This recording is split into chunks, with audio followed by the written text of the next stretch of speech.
mempresentasikan hasil kerja kelompok kami. Sebelumnya izinkan kami memperkenalkan diri terlebih dahulu. Nama saya Gea Maisha. Saya Auren saya Rifanda. Saya Aida. Saya Mutiara. Jadi langsung aja kita mau ngejelasin tentang pengolahan data dan visualisasi.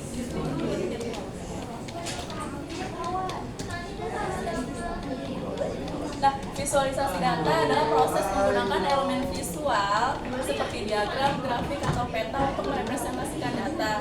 Nah, visualisasi data juga menerjemahkan yang kompleks, bervolume tinggi, dan juga yang numerik untuk merepresentasikan data supaya lebih mudah untuk diproses. Ini berguna untuk mendapatkan data yang lebih akurat dan detail. Tujuan utama dari visualisasi data adalah untuk mengkomunikasikan informasi secara jelas dan efisien kepada pengguna lewat grafik. Informasi yang dipilih seperti tabel dan grafik. Visualisasi yang efektif membantu pengguna dalam menganalisis dan penalaran tentang data dan bukti.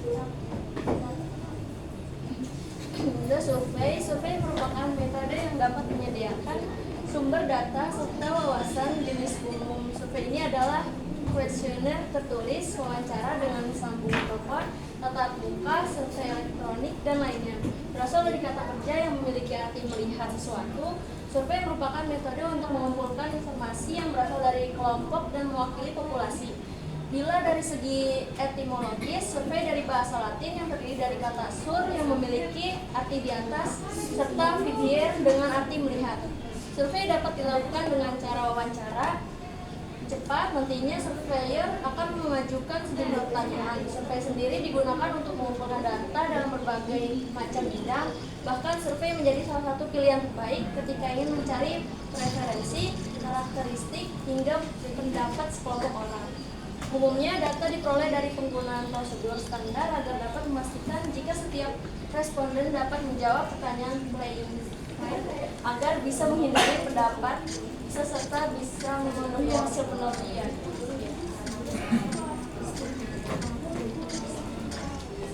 Next, yang ketiga, tujuan survei. Yang pertama, memaparkan data yang berasal dari objek penelitian. Yang kedua, menginterpretasikan dan menganalisis secara sistematis. Yang ketiga, mengumpulkan data secara sederhana. Dan yang keempat, menerangkan dan menjelaskan fenomena. Lanjut. Nah, tadi selain tujuan, ada juga manfaat dari survei. Yang pertama, agar mendapatkan fakta yang berasal dari gejala yang ada. Yang kedua, mencari keterangan faktual yang berasal dari kelompok, daerah, dan lainnya. Yang ketiga, melakukan evaluasi dan perbandingan pada hal yang sudah dilakukan orang lain untuk melakukan hal serupa. Yang keempat, untuk membuat rencana serta pengambilan keputusan.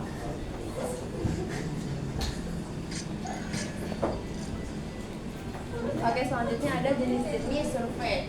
Pertama ada private survei, yaitu jenis ini dilakukan dengan cara pribadi dan tidak dipublikasikan. Kedua ada advocacy survey. Survei ini dilakukan untuk memperjuangkan sebuah masalah. Yang ketiga ada omnibus survey. Jenis ini adalah survei pendek dan digabungkan dalam kuesioner dan dilaksanakan dengan cara reguler. Yang keempat ada in-house poll. In-house poll ini dilakukan secara mandiri. Selanjutnya ada in-home poll. Survei ini dilakukan di rumah responden. Selanjutnya ada exit poll. Exit poll merupakan survei yang dilakukan segera sesudah pemilih meninggalkan TPS. Selanjutnya ada quick count, pengumpulan informasi yang berkaitan dengan proses pemilu serta perolehan suara yang dilakukan oleh relawan. Next.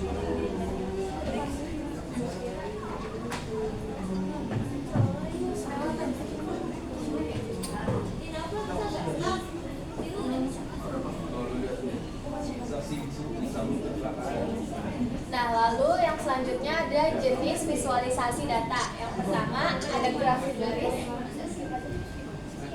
Nah, grafik garis itu ada yang di ujung, lalu grafik batang, diagram lingkaran, peta, scatter plot, heat maps, dan infografis.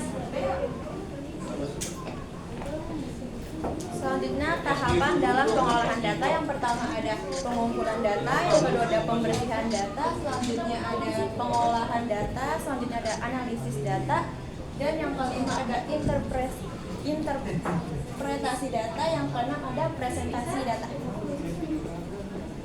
Lalu yang selanjutnya ini adalah proses untuk pengolahan data dari Google Forms.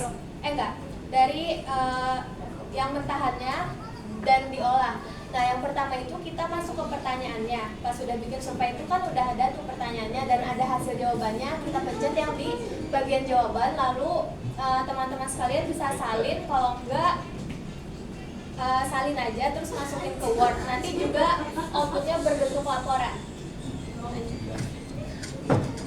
Nah, kalau ini yang di spreadsheet, yang ini tuh sama awalannya kayak tadi, masuk ke menu pertanyaan lalu ke jawaban. Di ujung itu ada menu lihat di spreadsheet. Nanti dipencet aja yang di situ. Lanjut. Nanti munculnya kayak gini.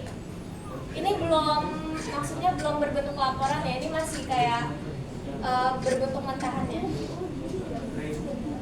Nah, dan kalau misalkan kita mau lebih rapi, kita bisa edit atau ubah apa aja yang bisa kita ubah di sini. Kalau di sini saya dan teman-teman mengubah tampilannya yang tadinya polos dan teksnya rapat jadi seperti ini. Lalu untuk menyimpannya kita bisa pencet di bagian file, lalu klik download, dan kita bisa menyimpan di berbagai bentuk dokumen. Nah, ini contoh hasil pengolahan data yang di hasil akhirnya di Excel dan PDF.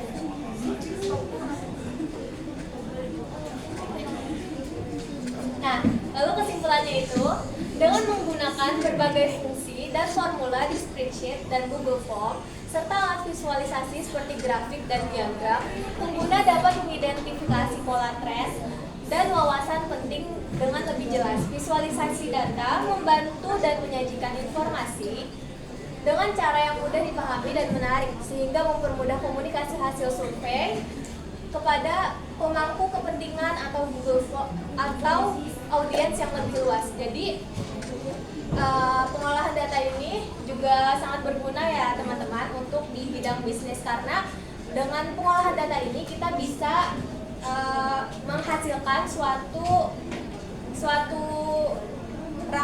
rangkuman, kalau enggak suatu data untuk kepentingan stakeholdernya atau pemegang saham atau sejenisnya.